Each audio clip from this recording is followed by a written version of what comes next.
stabilité économique des États d'Afrique de l'Ouest ayant pour but de faciliter l'intégration économique entre ces 15 pays membres dont fait partie le Niger. Le Niger est un pays de l'Afrique de l'Ouest qui subit depuis des années des attaques de la part des djihadistes dans le pays. Seulement le 23 juillet 2023, le pays a subi un coup d'État où a été séquestré pendant 90 jours.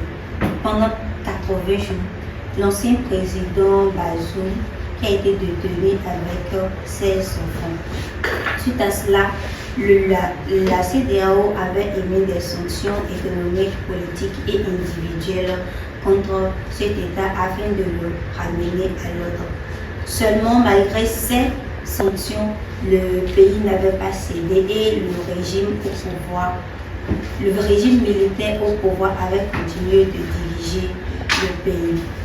Suite à la libération de l'ancien président Bazoum, la CEDEAO a annoncé le samedi 24 février 2024 lors d'une session extraordinaire la levée avec effet immédiat d'une partie des sanctions qui avaient été émises contre le Niger.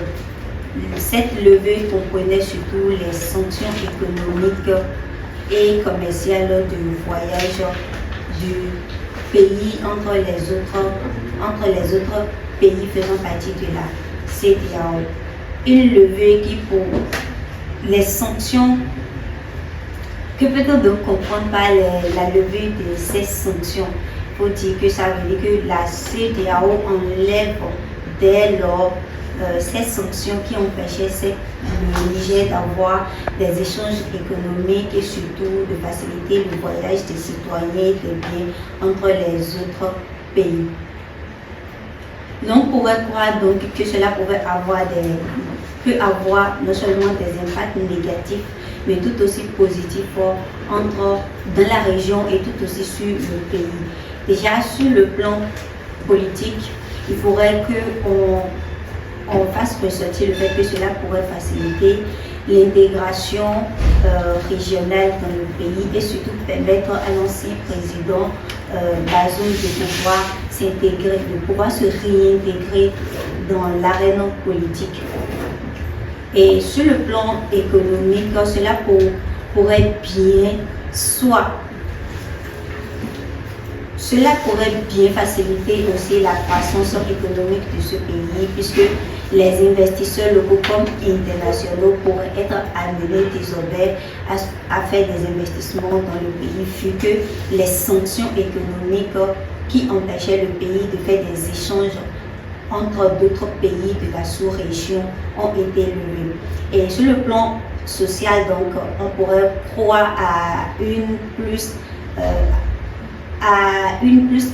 réintégration de la population où la population pourrait avoir accès à d'autres biens dont ils avaient été privés, comme par exemple faire des transactions entre les autres pays de l'Afrique de l'Ouest ou avoir accès à certains biens qui devaient quitter d'autres pays pour pouvoir venir dans le pays. Donc cela pourrait aider tout aussi bien la population à vivre. Cela est dit, mais il ne faudrait pas aussi oublier que depuis que le régime militaire au pouvoir est venu, qu'il a quand même su se faire accepter d'une manière ou d'une autre par la population. Et donc, la libération de l'ancien président Bazoum, qui pourrait peut-être se réintégrer sur la scène politique, pourrait ouvrir d'autres attaques de la part de la population ou créer d'autres incompréhensions de la part de la population. Cela pourrait également créer un précédent où n'importe qui pourrait se lever pour faire des coups d'État et attendre quelques mois pour que la CEDEAO puisse toujours lever ses sanctions afin de permettre aux populations de bien vivre. Ou cela pourrait aussi encourager d'autres pays de la sous-région à se comporter tout comme le Niger.